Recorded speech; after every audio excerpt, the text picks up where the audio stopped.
Since the self-esteem is closely related to the anxiety intelligence and is proportionally dependent on it, then it will be easy for us to understand what's happening with the self-esteem in the primary psychosis.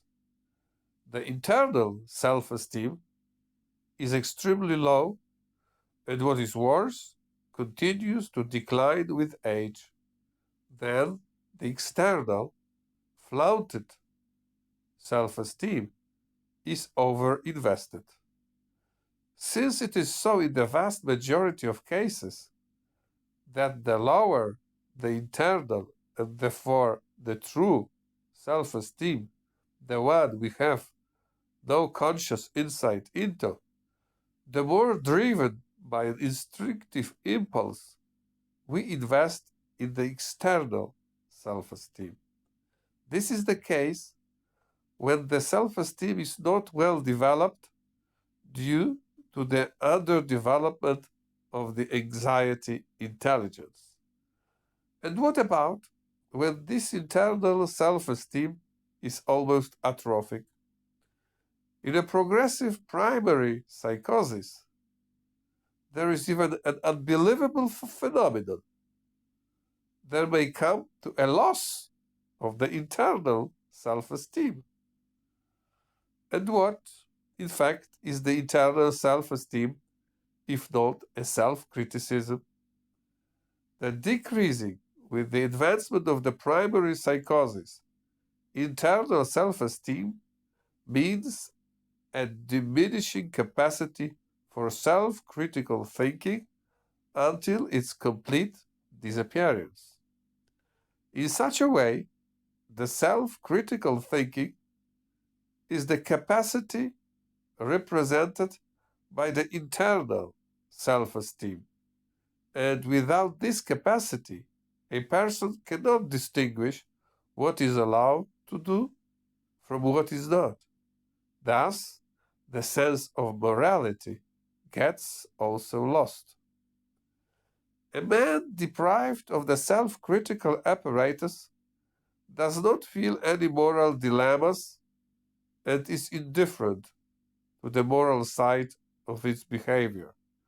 If we add to this the fact that the primary psychosis means not only the constitutive psychorigidity, but also the impoverishment of the logical and the emotional functions, the result is a picture of a childish and amoral person with a flattened affect, most often expressed as the indifference or the emotional coldness.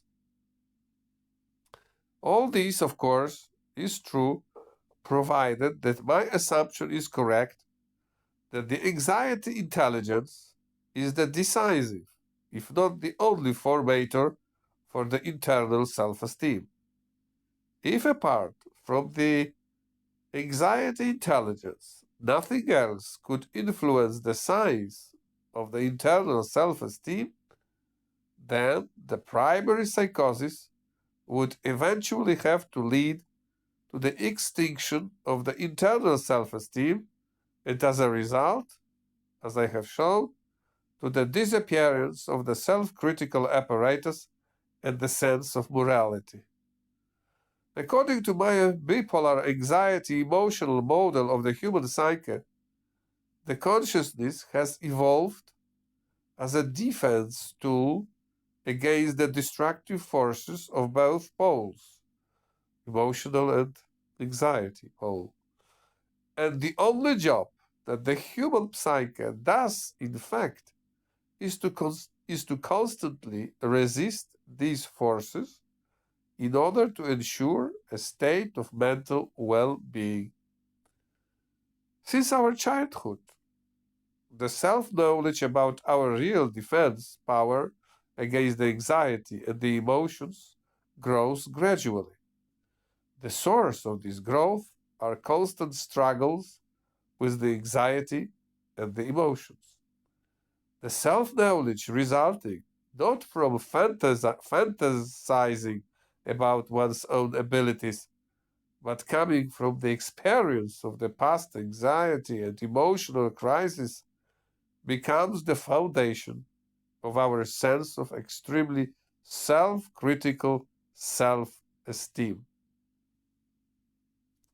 Of that means internal self-esteem. Here, the truth about what kind of people we are, how much we are worth, will be hidden from the world and even reluctantly revealed to ourselves.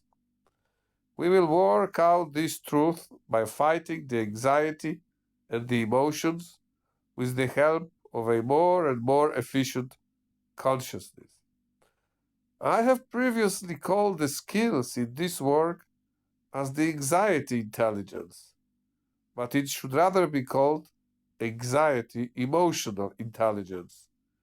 Its measure will be the ability to self-criticize, and the result, the internal self-esteem.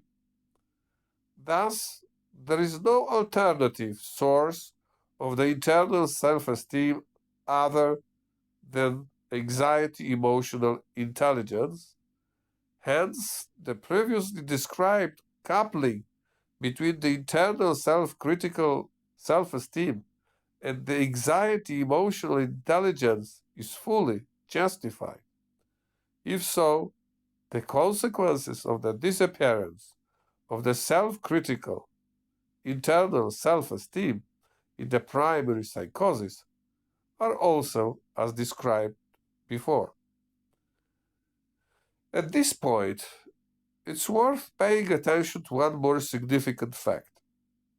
As I described, the anxiety emotional intelligence is coupled to the self-critical internal self-esteem. They both increase and decrease simultaneously.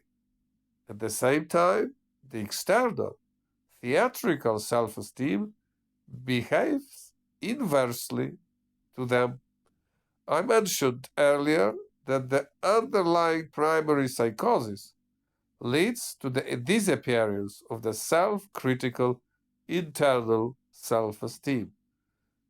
If the shrinkage of the self-critical internal self-esteem is inevitably accompanied by a growing theatrical external self-esteem, what must happen to that external self-esteem when the self-critical internal self-esteem disappears completely?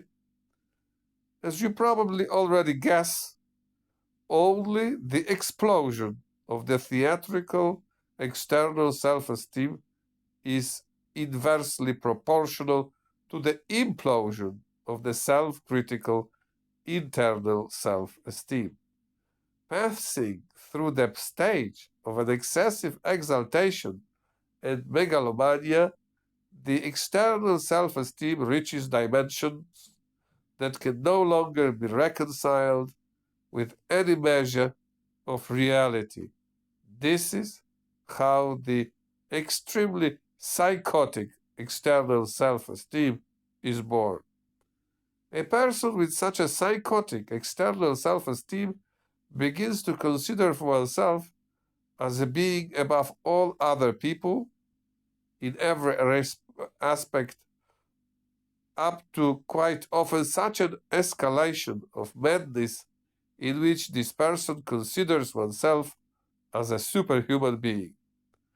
From the above, we can reasonably draw an interesting conclusion, which is in line with my doctrine as a whole, that apart from the observation of the psyche stiffening for the final verification of the diagnosis of the primary psychosis, is undoubtedly advisable to follow the self-esteem manifestations.